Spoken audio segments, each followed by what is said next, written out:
Dios los bendiga, Dios los bendiga.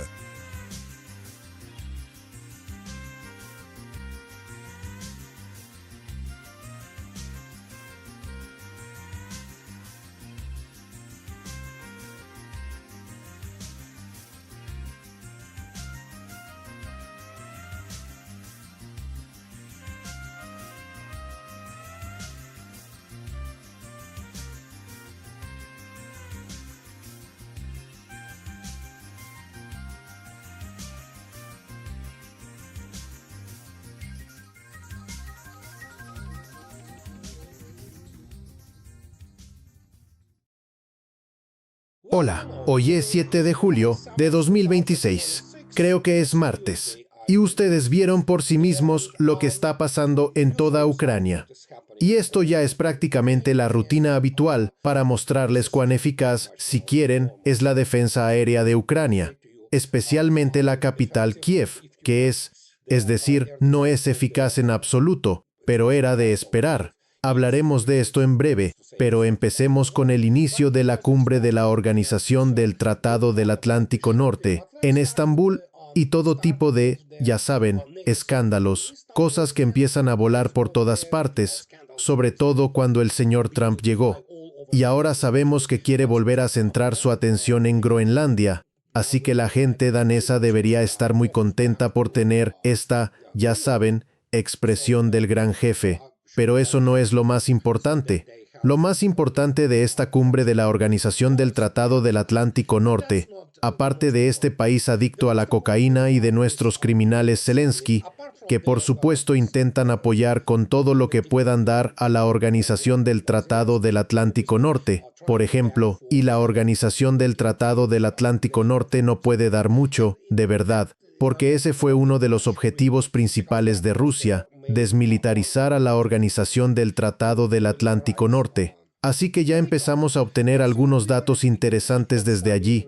Empecemos con el hecho de que incluso los neerlandeses ahora dicen que no tienen mucho que ofrecer y simplemente no tienen suficientes recursos. Y esta no es solo la opinión de los neerlandeses, pero pongámoslo así, es el ambiente general, por así decirlo. La sensación de presentimiento en la Organización del Tratado del Atlántico Norte, que define básicamente todo lo que empieza a suceder allí. Y bueno, pongámoslo así. Aquí tienen, por ejemplo, Noruega, y este es el primer ministro de Noruega. Noruega insta a China a ayudar a llevar a Rusia a las conversaciones de paz sobre Ucrania. Son gente muy ingenua allí, y de nuevo, lo he dicho públicamente, no voy a repetir una y otra vez que no son muy inteligentes allí. Y así, como pueden ver, Noruega quiere que China use sus lazos con el liderazgo ruso para ayudar a lograr un acuerdo negociado para la guerra en Ucrania y mejorar las relaciones de Pekín con Europa. El primer ministro noruego, Jonas Gahr Støre, dijo el lunes: China es probablemente el país con el mejor y más directo acceso al liderazgo ruso. Esperamos y deseamos y urgimos con fuerza a China que use ese canal. Bueno, China puede usar los canales que quiera, y es comprensible. China es un socio muy importante para Rusia, y, a efectos prácticos, China y Rusia tienen, si no son aliadas, sí unas relaciones muy cercanas y muy buenas relaciones, por decirlo suavemente. Pero China de ningún modo puede realmente imponer nada a Rusia. Y tengan en cuenta que China, si miran su política exterior, no le gusta entrar en ningún tipo de alianzas. Esa ha sido su postura durante décadas y así seguirá. Obviamente, Rusia y China, por ejemplo, como pueden ver ahora, sí, lo hacen. De eso se trata todo esto. En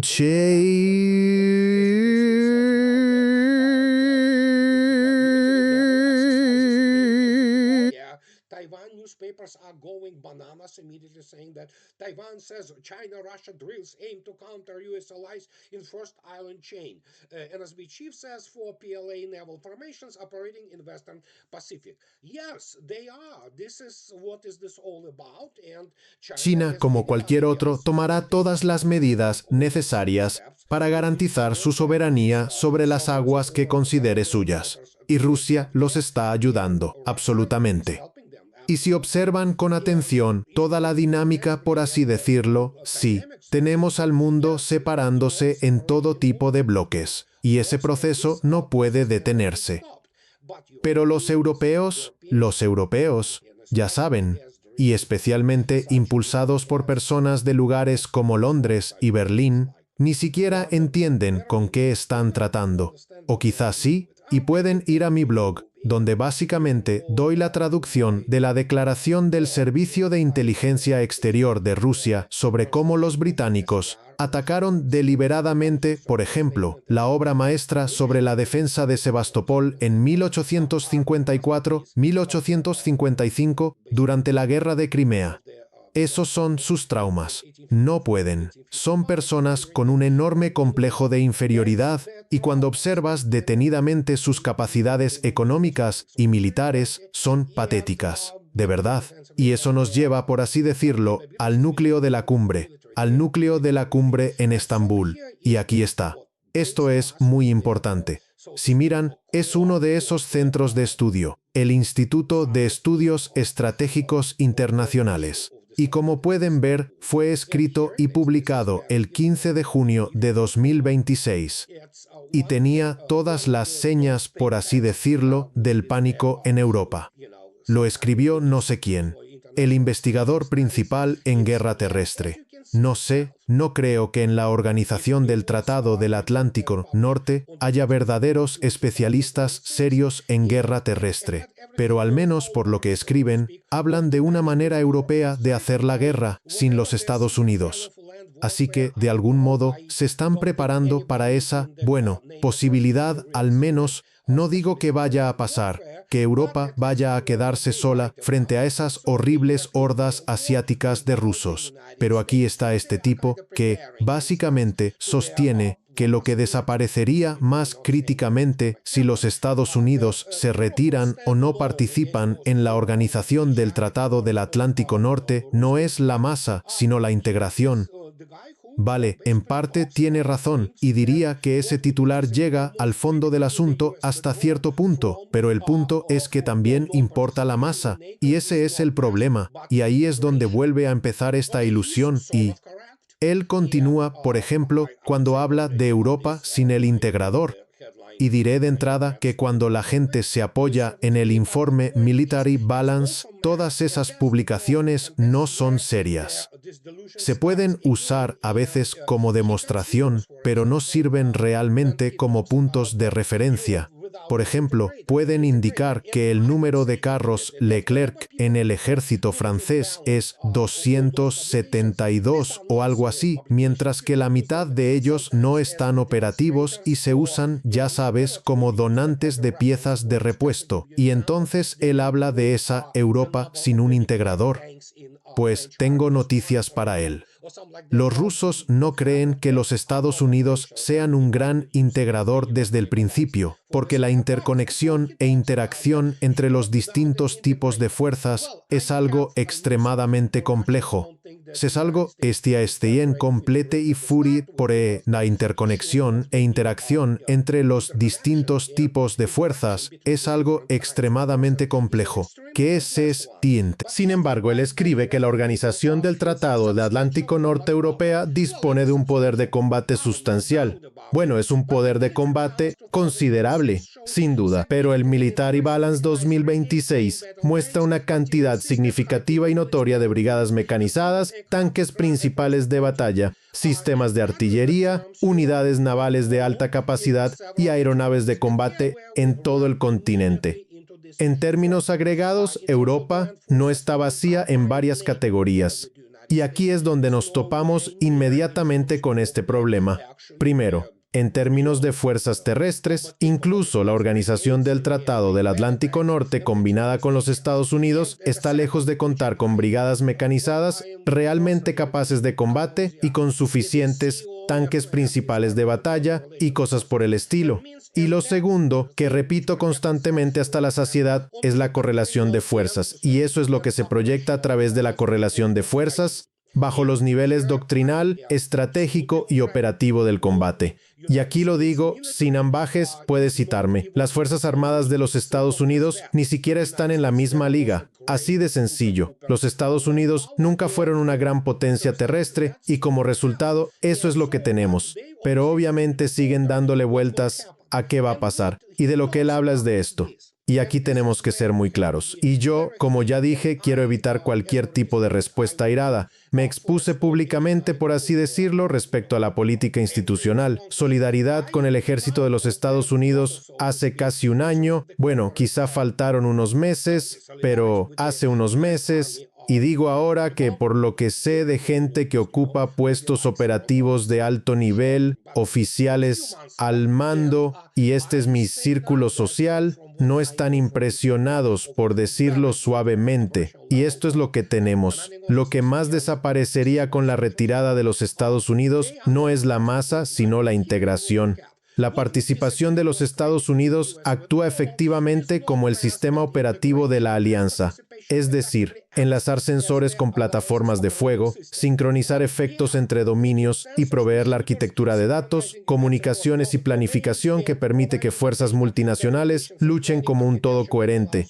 No, nunca ha combatido realmente como un todo coherente, y sí, en un sentido tiene razón. La organización del Tratado del Atlántico Norte sin el mando, control, comunicaciones, computadoras, inteligencia, vigilancia y reconocimiento de los Estados Unidos esencialmente sería una alianza militar rezagada. Europa, como tal, no dispone realmente de medios electrónicos avanzados y no tiene en especial redes satelitales, medios satelitales de inteligencia, vigilancia y reconocimiento.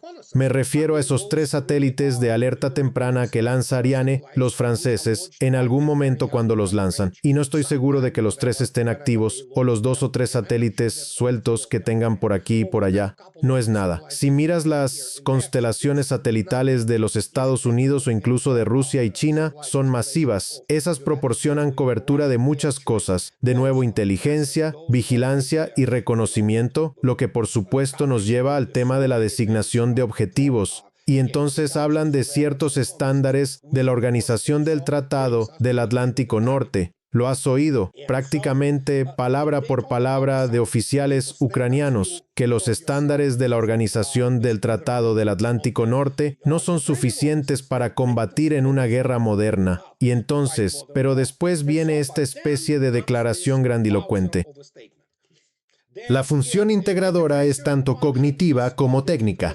Los Estados Unidos proporcionan una parte desproporcionada de la capacidad de personal, la experiencia en planificación y la experiencia operativa que permiten a la Organización del Tratado del Atlántico Norte diseñar y ejecutar campañas con rapidez. Grandes cuarteles generales experimentados con acceso profundo a la inteligencia, a los procesos de designación de objetivos y a los mecanismos de coordinación entre dominios permiten traducir rápidamente la información en decisiones y las decisiones en acción.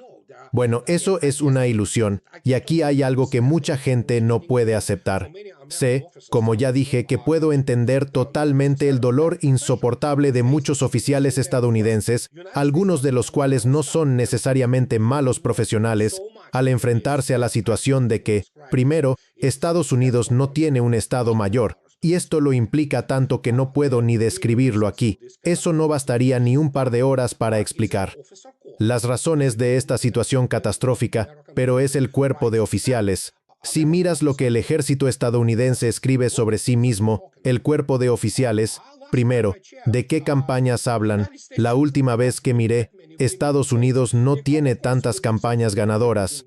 Por supuesto, con la excepción de la paliza, perdón la expresión, al ejército árabe atrasado de Saddam Hussein, tras condiciones ideales, ningún oficial, no, léeme los labios, puedes citarme, ningún oficial en el Pentágono o donde sea, que exista ahí tiene experiencia en Estados Unidos en combatir, bajo las condiciones de estar totalmente, constantemente, las 24 horas del día amenazado con la aniquilación física de los cuarteles generales, con las comunicaciones suprimidas, bajo las severas limitaciones que impone MCON sobre la supervivencia, esencialmente.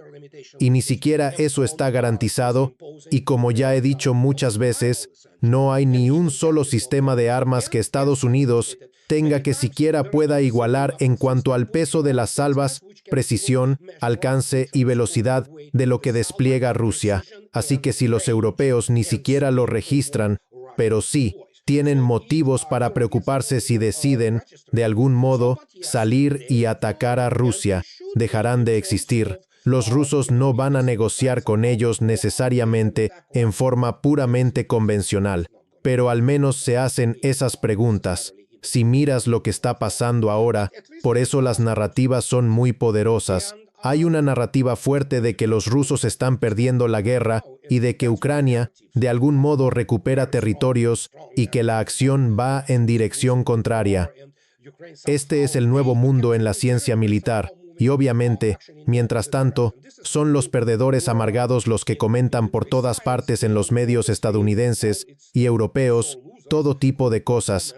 Quiero decir, es pura ilusión, absolutamente. Y sí, dicen que los rusos ya no merecen un respeto profesional serio, porque según ellos lo único en lo que son buenos es en relaciones públicas, y bombardean a gente indefensa que no puede responder. Aquí tenemos una situación completamente diferente, y lo he dicho públicamente ya durante 2 décadas. Léeme los labios y puedes citarme. Estados Unidos perdió la carrera armamentista. Y no es solo que la esté perdiendo, la está perdiendo por nocaut, con el cuerpo sacado del ring o del octágono, lo que sea. Y cuando digo esto, no lo digo como una mera figura retórica, no es solamente una expresión figurada, lo digo literalmente.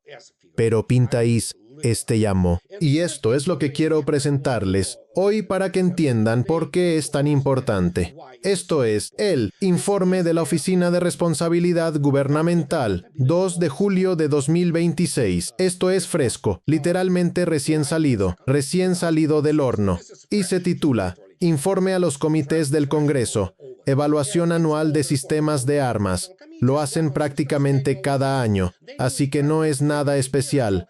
Pero miren lo que dicen y les explicaré por qué es tan teórico e importante y por qué les aclara por qué Estados Unidos pierde guerras. Es una de las razones principales si revisa sus resúmenes. Pueden verlo. Dicen que el Departamento de Defensa continúa teniendo dificultades para entregar tecnologías rápidamente y dentro del presupuesto.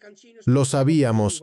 No va a cambiar, va a continuar, porque el sistema está diseñado así, y llevo años diciendo que, básicamente, en Estados Unidos, los sistemas de armas se hacen para la venta, como si fueran productos comerciales, no como verdaderos sistemas de armas, y dicen que los programas están retrasando eventos interinos y hitos en algunos de los programas de adquisición de defensa más costosos. Los retrasos en los cronogramas persistieron en esos programas principales de adquisición de defensa. Se diseñan, como afirmaron correctamente, marcos temporales demasiado optimistas. Bueno, no son simplemente demasiado optimistas. Esencialmente, si lo digo con cortesía, son delirantes, digámoslo así. Sí, y aquí está lo que debemos atender, que les explica por qué Estados Unidos tiene problemas con todo tipo de sistemas de armas, y no vamos a seguir con esto. No entraremos más en la defensa aérea, esencialmente. Los sistemas de defensa aérea de Estados Unidos no son buenos, y los europeos tampoco. Así que miren esto, ¿por dónde debemos empezar? Lo expliqué en ruso y ahora lo explico en inglés, como pueden ver.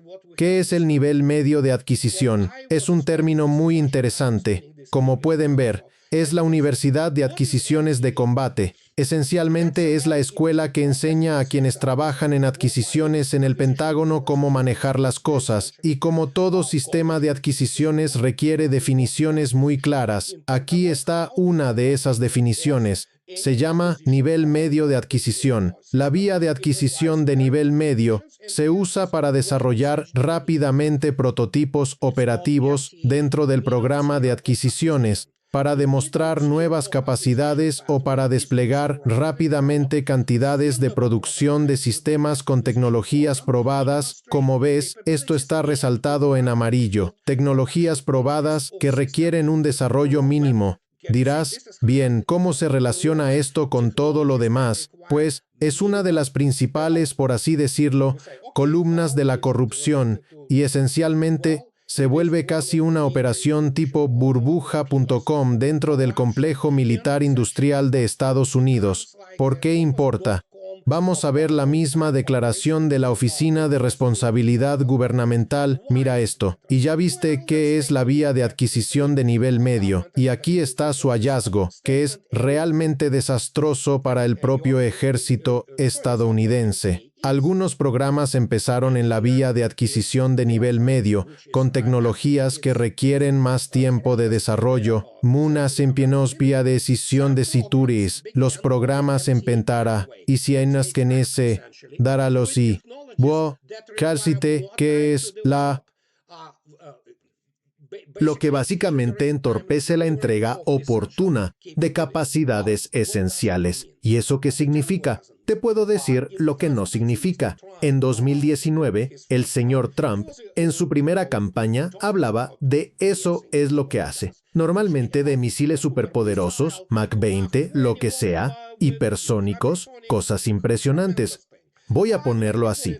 Aún no existe como sistema de armas normal, con esa capacidad esencial. Es una especie de broma, una ojiva de 30 libras, que en realidad apenas supera más de Mach 5 o 6, y aún así no es maniobrable. Pero este es exactamente el caso. En vez de usar tecnologías ya maduras y desarrolladas, ahora lo meten ahí. ¿Recuerdas la burbuja.com? ¿Qué pasó durante la burbuja.com?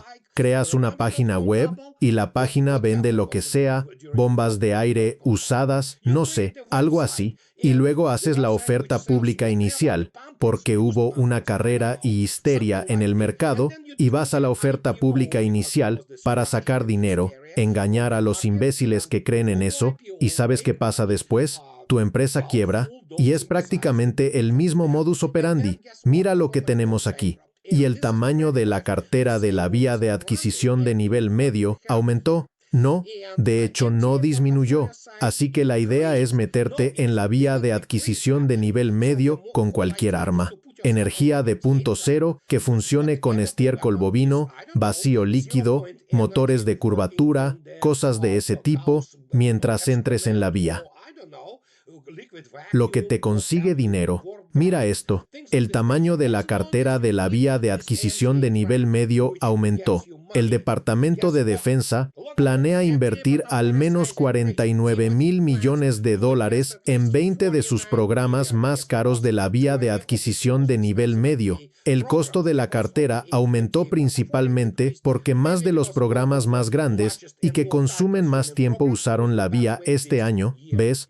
No importa si funciona. Mientras estés en la vía de adquisición de nivel medio, te pagan 49,000 millones de dólares adicionales. A continuación, y aquí están sus cifras reales, algunos programas comenzaron la vía de adquisición de nivel medio con tecnologías inmaduras, lo que entorpeció su transición oportuna según múltiples evaluaciones anuales. La Oficina de Responsabilidad Gubernamental encontró que casi la mitad de los programas de la vía de adquisición de nivel medio entran en la vía con tecnologías inmaduras. Las mejores prácticas exigen que los programas así describen lo que deben hacer y ellos lo describieron. Sin embargo, la política del Departamento de Defensa no exige claramente que los programas que entran en la vía de adquisición de nivel medio comiencen con múltiples tecnologías maduras ni que desarrollen las tecnologías inmaduras fuera de esa vía. Ahí lo tienes.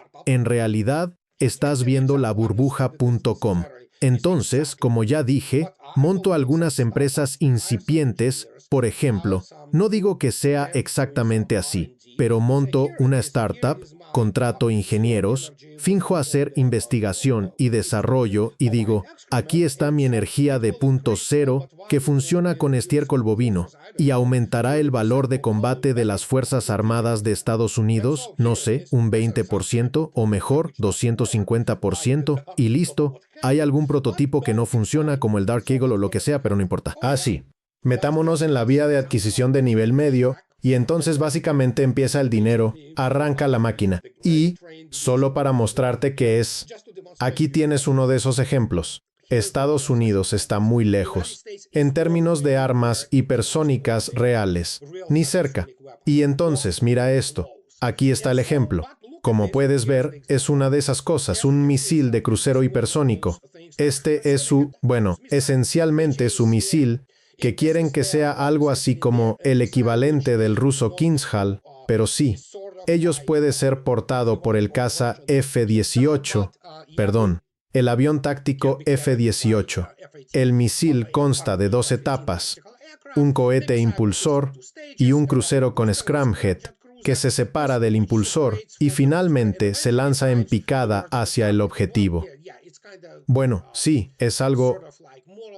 es más parecido al Zircon 3M22, pero, dicho de otra forma, Estados Unidos no llegará ahí pronto. Así que están obligados, tienen planes de empezar, ya sabes, tienen que fabricar 13 misiles y cosas por el estilo. Pero si miras atentamente el desarrollo, está retrasado otra vez, así que probablemente no lleguen para septiembre de 2027 con el prototipado rápido MTA, finalización de la capacidad inicial. ¿Crees que eso va a suceder? No. Y la pregunta es, ¿cómo puedes hacer algo cuando, para Estados Unidos, las tecnologías hipersónicas, y especialmente la capacidad de maniobrarlas y controlarlas, están fuera de alcance? Pero, qué sé yo, alguien está ganando dinero, ¿vale? Además, obviamente, todo tipo de empresas como Raytheon y, ya sabes, Boeing, que se benefician de esto. Bueno, este MTA tiene un buen historial, ¿no? Pero esto nos lleva a otra cosa. Esto es encantador, sinceramente. Y de nuevo, si miras, por ejemplo, después de un ataque ruso sobre Kiev y sobre Vishnova, especialmente donde, básicamente toda la planta que producía los misiles de defensa aérea han sido destruidos. ¿Ves otra vez ese avión de aspecto tan curioso? El avión médico que vuela entre Secheve y hospitales alemanes y volvía a volar sin parar de ida y vuelta, evidentemente transportando cadáveres importantes o heridos. Pero eso es lo que pasa cada vez que Rusia ataca Kiev. ¿Y qué es lo interesante? Y tengo que decir que tal vez digas que tengo, ya sabes, cierta satisfacción por el mal ajeno, si quieres. Sí, la tengo. Pero antes de esa satisfacción, déjame mostrarte una idea de lo que está pasando en la línea de combate. Como puedes ver, se han neutralizado 797 drones. Sí, Zelensky se paseará presumiendo de su supuesta capacidad.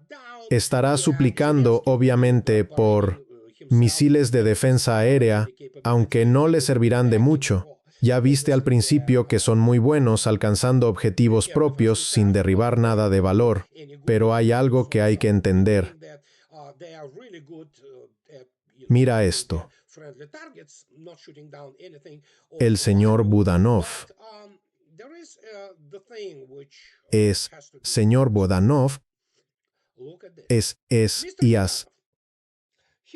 amenaza a Polonia y dice que esto continuará en términos de, esencialmente, agravamiento y escalada de las relaciones entre Ucrania y Polonia, y especialmente con el 11 de julio, que marca el aniversario de la masacre de Volyn por gente como Budanov y, ya sabes, nazis apoyados por toda la organización del Tratado del Atlántico Norte. Así que los polacos ya se han desacreditado. Están muy involucrados en estas relaciones y ahora es muy difícil, ya sabes, dar marcha atrás. Ya han dejado clara su postura. Y mira lo que tenemos en este caso. Sí, estos son los carteles en Polonia. Como puedes ver, ucranianos que Polonia aceptó con tanto gusto porque, ya sabes, esto es un potencial de movilización para matar a más rusos. Esto es lo que quieren las élites polacas. Quieren matar a más rusos. Bueno, ahí lo tienes. Pusieron esos carteles por todas las ciudades polacas. Por ejemplo, como puedes ver, ahí ponen nuestra ciudad. Así que sucede en Varsovia y en otros lugares. Y ahora, bueno, los rusos tienen este término maravilloso llamado Sabagadukin, pero ya no sienten simpatía por Polonia, porque Polonia fue, por así decirlo, una de las principales impulsoras de la agenda sobre lo que los rusos tienen que hacer en la operación militar especial. Y cuando miras esto, ¿qué puedo decir? ¡Qué lástima! De verdad, qué lástima. Quiero decir, es una tragedia lo que se hizo a los civiles polacos entre 1941 y 1943 en Walinia, pero hicieron un trato con su conciencia. Para ustedes ya no hay vuelta atrás. No pueden hacer nada al respecto. Y ahora no importa cómo se vendan. El único país que podría haberlos entendido, básicamente, ahora es su enemigo, mientras que la Ucrania bandarita es su amiga, y no pueden hacer nada al respecto. Y el señor Budanov, sí, seguirá amenazándolos, incluso a los más altos funcionarios públicos, pero Polonia, ustedes lo pidieron, así que disfruten. Bueno, esto es lo que quería contarles hoy, y creo que es un punto extremadamente importante que hay que plantear, sobre todo antes de que ya haya empezado la cumbre de la Organización del Tratado del Atlántico Norte en Estambul, y en términos de capacidad real, es un muerto que camina. Es una organización militar obsoleta, tanto tecnológicamente como doctrinalmente, que solo sirve como, ya saben, el señor Trump dijo, «Oh, llamaré a Vladimir, te llamaré después de hablar con Zelensky». Sí, habla con Zelensky, llama a Vladimir. A él no le importa, de verdad, porque todo el mundo ya sabe lo que Trump va a decir. Ya no puede desligarse de esto. Tuvo 2 años. Recuerden, voy a parar la guerra en 24 horas. Buena suerte con eso. Es decir, la operación militar especial continúa y los rusos ahora están en las afueras, sobre Zaporilla y, literalmente, en las calles de Slaviansk. Nikolaevka es la siguiente. ¿Qué puedo decir?